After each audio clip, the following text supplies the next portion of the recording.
जय श्री राम दोस्तों। आज मैं आपको सुनाने जा रहा हूँ एक भयानक और रहस्यमयी कहानी ब्रह्म राक्षस की।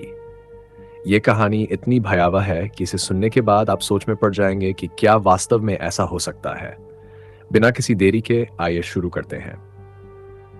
ये कहानी भारत के एक छोटे से गांव शिवपुर की है।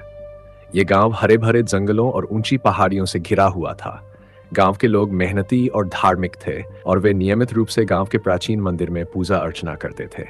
इस मंदिर के पुजारी पंडित सोमदेव एक जानी और प्रतिष्ठित व्यक्ति थे। पंडित सोमदेव का जीवन धर्म और भक्ति में समर्पित था। वह गांव के लोगों को धर्म के मार्ग पर चलने की शिक्षा देते थे और उनका पूरा जीवन पूजा पाठ और धार्मिक कर्मों में बीता। लेकिन पंडित सोमदेव के जीवन के अंतिम दिनों में उन्होंने एक गंभीर गलती की। उन्होंने अपनी आध्यात्मिक शक्ति और जान का दुरुपयोग किया।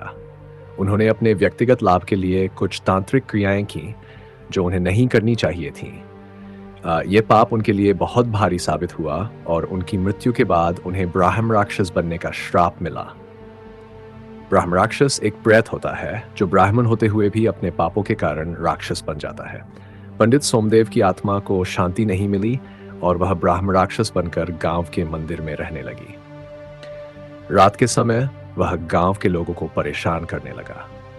गांव में डर का माहौल फैल गया और लोग रात को बाहर निकलने से डरने लगे।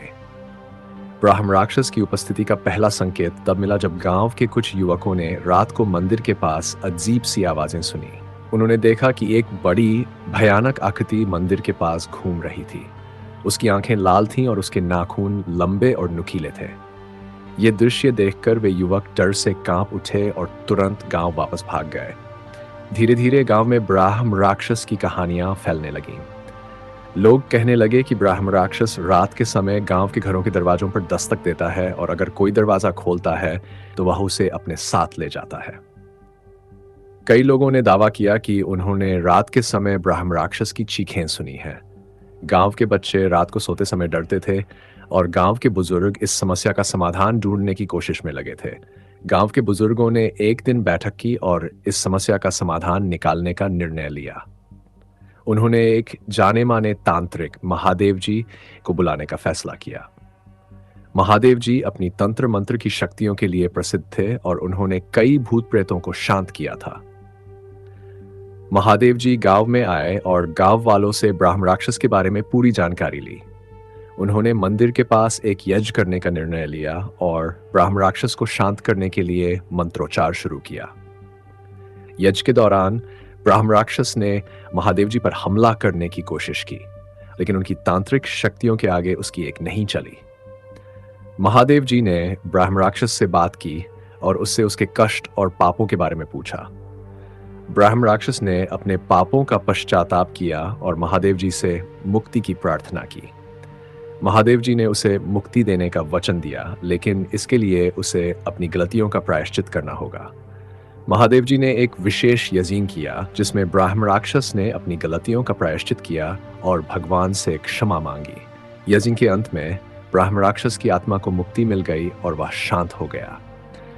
गांव के लोग इस घटना से बहुत खुश हुए और महादेव जी का धन्यवाद किया। इस घटना के बाद गांव में शांति और समृद्धि लौट आई। लोग नियमित रूप से मंदिर में पूजा करने लगे और इस घटना को याद करते हुए हमेशा धर्म और सत्य के मार्ग पर चलने का संकल्प लिया। ब्राह्म राक्षस की यह हानि सदियों तक गांव में सुनाई जाती रही ताकि लोग जान सकें कि धर्म और सत्य का पालन करना कितना महत्वपूर्ण है और अपने पापों का प्रायश्चित करना कितना आवश्यक है। तो दोस्तों, अगर आपको यह कहानी पसंद आई हो तो हमारे चैनल को सब्सक्राइब करें और वीडियो को लाइक ज़रूर करें। मिलते हैं अगली वीडियो में। अभी के लिए अलविदा।